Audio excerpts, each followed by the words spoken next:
Bagong gising ka ba at masakit ang mga kamay?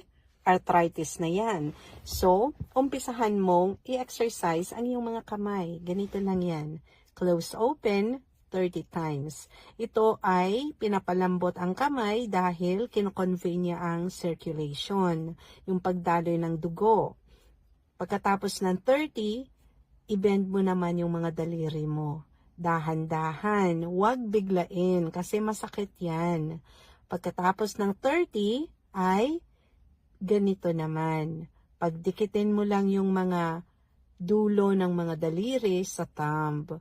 Yan, 10 times each. Tapos, tapusin mo yung routine ng ikot-ikot ng wrist. 15 times dito sa pakanan, 15 times din sa pakaliwa. Araw-araw mong gawin to, umaga, hapon, at bago ka matulog.